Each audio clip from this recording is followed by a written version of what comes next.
Assalamualaikum dan salam sejahtera. Saya Asim Hassan dan ini Awani Borneo. Berikut tajuk utama untuk anda malam ini.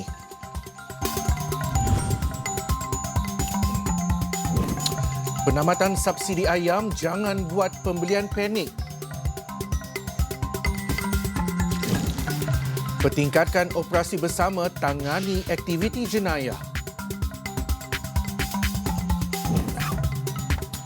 Bersatu akan bincang isu ahli Parlimen Labuan dalam masa terdekat. Formulir bagi semakan kadar pemberian khas kepada Sabah dan Sarawak yang termaktub dalam perkara 112C Perlembagaan Persekutuan masih belum dimuktamadkan. Keputusan itu tertakluk kepada perbincangan di antara Kerajaan Sabah dan Sarawak serta Kementerian Kewangan. Menteri di Jabatan Perdana Menteri Hal Ehwal Sabah, Sarawak dan Tugas-Tugas Khas, Datuk Armizan Muhammad Ali berkata, memandangkan belum ada satu formula khas, persetujuan yang dibuat ketika ini adalah di peringkat interim. Terdapat perbezaan di antara formula di antara kedua-dua negeri ini. Sabah masih tetap dengan pendirian bahawa peruntukan 112C itu dijadikan sebagai formula asas 2/5 ataupun 40%. Dan untuk pengetahuan, sebagaimana saya sebut tadi, sehingga kini belum ada formula muktamad.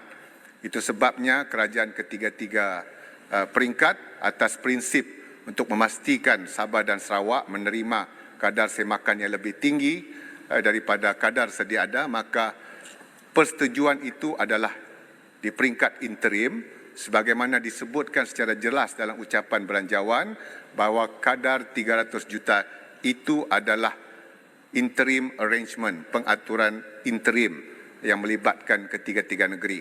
Dan di mana dan apakah formula yang akan ditetapkan adalah tergantung perbincangan di antara Kerajaan Sabah, Sarawak dan juga Kementerian Kewangan yang bertanggungjawab tentang perkara ini. Terima kasih. Kerajaan bersetuju subsidi dan kawalan harga bagi ayam ditamatkan sepenuhnya bermula pada 1 November ini. Menteri Pertanian dan Keterjaminan Makanan Datuk Seri Mohamad Sabu berkata, bagaimanapun subsidi serta kawalan harga bagi telur ayam grade A, B dan C akan diteruskan menggunakan mekanisme sedia ada.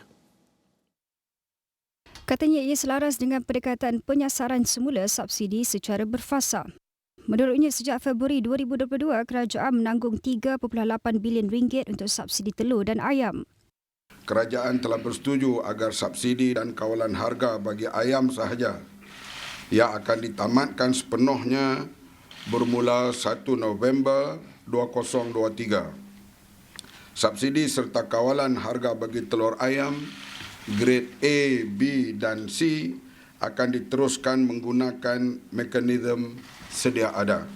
Rasional penamatan subsidi secara pukal bagi ayam adalah untuk mengurangkan ketirisan subsidi di mana pada ketika ini ianya turut dinikmati oleh warga asing dan golongan berpendapatan tinggi. Penamatan harga kawalan ayam diambil bagi menyokong kemampanan industri pengeluaran ayam tempatan.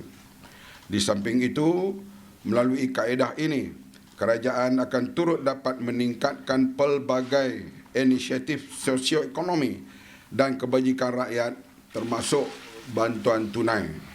Katanya penamatan subsidi ayam mengambil kira situasi dan trend semasa bekalan serta harga ladang. Ini termasuk kos pengeluaran ayam yang telah mula stabil yang menyumbang kepada harga pasaran semasa kini berada di bawah harga siling. Sementara itu, pengguna di Sarawak dinasihatkan agar tidak membuat pembelian panik susulan pengumuman penamatan subsidi dan kawalan harga ayam yang berkuat kuasa Rabu ini. Menteri Industri Makanan, Komuniti dan Pembangunan Wilayah Sarawak, Datuk Seri Dr. Stephen Rudi Untung berkata, meskipun pengumuman itu mungkin menyebabkan harga runcit ayam meningkat di Sarawak, namun pihaknya akan terus memantau situasi harga jualan ayam yang diapungkan bagi melindungi kepentingan pengguna. Menurutnya, harga akan meningkat mengikut kos pengeluaran kerana kerajaan tidak lagi memberi subsidi untuk mengelakkan kerugian kepada penternak ayam dan ia akan ditentukan oleh penawaran serta permintaan. Jika harga terlalu tinggi, kita boleh membuat pengimportan untuk menstabilkannya. Menurutnya lagi pengumuman berkenaan bagaimanapun tidak memberi kesan kepada jumlah bekalan barangan basah itu memandangkan Sarawak masih mampu menampung keperluan pengguna bagi ayam segar. Buat masa ini, harga runcit ayam di Sarawak adalah berbeza mengikut daerah bermula RM9.80 hingga RM13.90 sekilogram. Sebanyak 13 buah radar Coastal Surveillance System CSS diletakkan di 13 lokasi penempatan di Zon Selamat Timur Sabah Zone bagi memantau keselamatan di lokasi itu. Menteri Pertahanan Datuk Seri Mohamad Hassan berkata lokasi radar itu meliputi pesisiran Kudat iaitu di bahagian utara Zone sehingga ke Tawau di bahagian selatan. Menurutnya pada masa ini terdapat 8 buah radar yang baru selesai naik taraf pada 16 September 2023 melibatkan radar CSS 1206. Tambah beliau, projek itu bertujuan meningkatkan keupayaan pengesanan radar dan keupayaan perintah dan kawalan dan radar tersebut adalah berstatus operasi sepenuhnya. Walau bagaimanapun terdapat 5 buah radar iaitu radar CSS ISA Spectre 2000 yang telah mengalami kerosakan dan dah tak boleh nak repair, tak ekonomi untuk di repair lagi dah, Datuk Betul. Kesemua peralatan radar CSS ESA Spectre 2000 tersebut telah pun kita decommission atau kita tanggalkan untuk proses pelupusan. Kementerian Pertahanan telah mengenal pasti keperluan bagi menutup sepenuhnya kelompongan ini di kawasan tersebut dengan melaksanakan perolehan sebanyak 6 buah radar yang kita decommissionkan itu 5, tapi kita tambah lagi 1 iaitu untuk jadi gap filler yang baru. Jumlah keseluruhan peruntukan bagi perolehan 6 buah radar tersebut adalah lebih kurang 57 juta yang akan diperolehi dalam rancangan Malaysia ke-13 ini, Datuk Betul. Terima kasih. Beliau menjawab soalan dibangkitkan Datuk Seri Ikmal Hisham Abdul Aziz, PN Tanah Merah yang bertanya status pembaikan dan penggantian radar di Azun. Berkenaan dengan Selain itu, Muhammad memberitahu pasukan keselamatan negara berjaya membendung dan mematahkan kegiatan lanun di Izun. Katanya kegiatan lanun di kawasan berkenaan boleh dikatakan sudah hampir tiada pada waktu ini. kegiatan lanun ini dah tak ada lagi, dah hampir dah tak ada dah, Datuk Betul ya. Hampir dah tak ada dah. Kerana wujudnya dasar kita mengawal sempadan begitu rapi. Ya. Setiap masa ada 6 zon yang berbeza yang dijaga oleh berbagai-bagai ketumbukan, ya, termasuk TUDM, termasuk TLDM, dan TLDM beroperasi daripada pengkalan-pengkalan di Sandakan, daripada pengkalannya daripada Sharifah Roziah dan juga di pulau-pulau yang mana kita mempunyai fast interceptor boat. Kita juga sedang dalam perolehan untuk mendapat lagi 16 ke 20 biji fast interceptor boat 20 meter panjangnya, Datuk Petua. Ini laju. Kalau yang besar-besar LCS, LMS, dia punya speed ataupun kelajuannya paling banyak pun 28 ke 30 knot satu apa. Tetapi yang fast interceptor boat ni boleh mencapai 50 ke 50 knot, Datuk Petua, yang mana boleh menandingi bot-bot laju yang digunakan oleh lanun-lanun dan juga penyelundup-penyelundup, Datuk Petua. Sementara itu, Ketua Menteri Sabah Datuk Seri Haji Nur ketika merasmikan Eksersis Maritim Perkasa Timur 2 2023 Agensi Penguatkuasaan Maritim Malaysia di Pelabuhan Sabah di Kota Kinabalu, mahu operasi bersama antara pasukan dan agensi keselamatan negara terus dipertingkatkan bagi menangani pelbagai aktiviti jenayah di darat atau laut di Sabah. Menurutnya, perairan negeri Sabah yang luas dan panjang serta bersempadan dengan negara jiran memberi cabaran kepada pasukan serta agensi keselamatan negara. Beliau berkata keadaan itu menyebabkan pelbagai aktiviti jenayah rentas sempadan termasuk aktiviti penyelundupan dadah, rokok dan barangan bersubsidi selain isu pencerobohan nelayan asing dikesan di perairan negeri itu.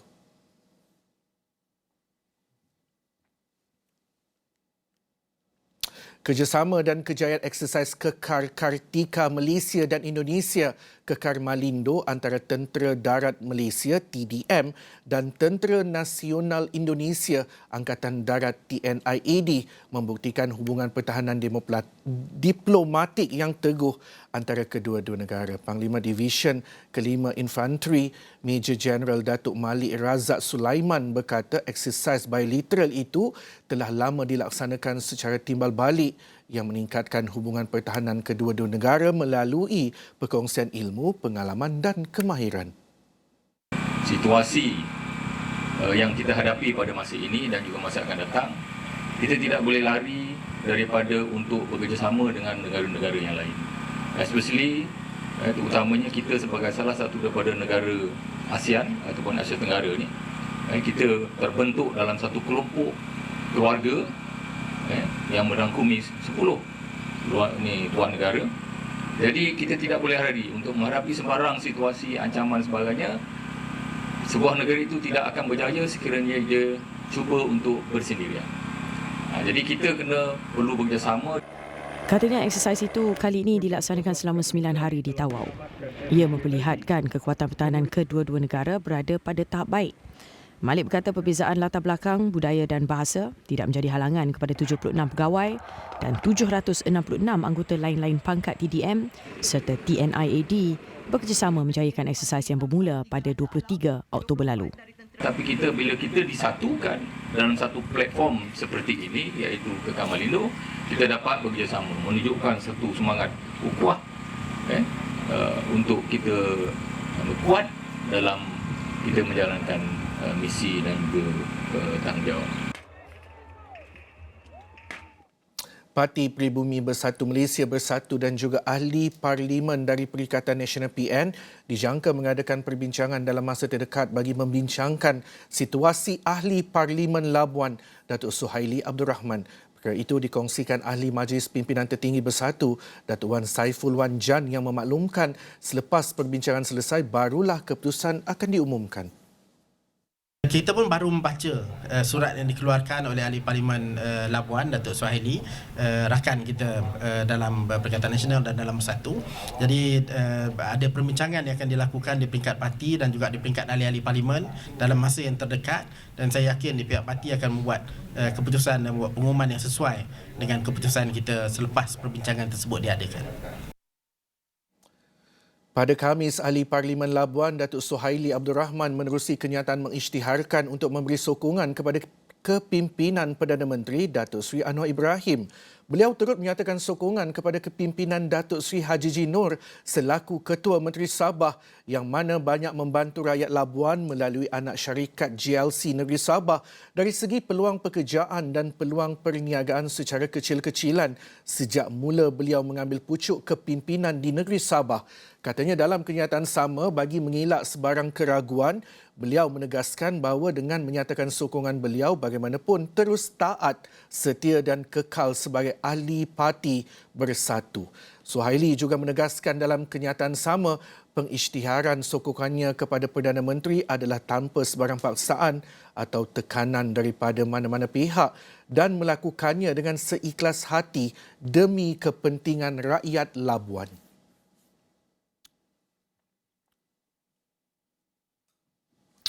Kajian pelaksanaan laluan kereta api rentas Borneo dijangka dimulakan pada tahun depan.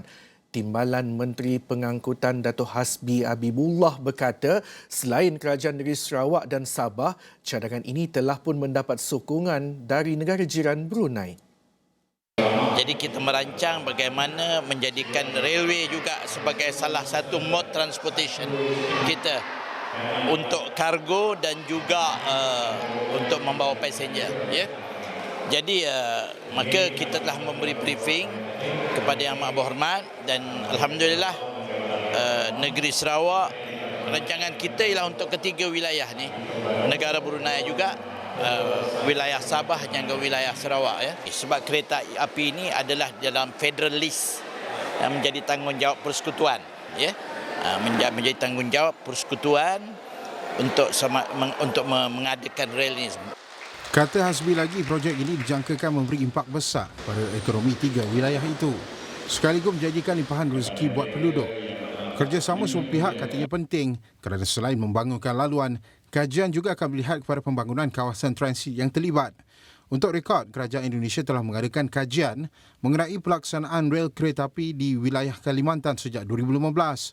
Manakala kerajaan Sarawak mula menyatakan hasrat pada Mei lalu. Sekian Awani Borneo, saya Asim Hassan, salam hormat.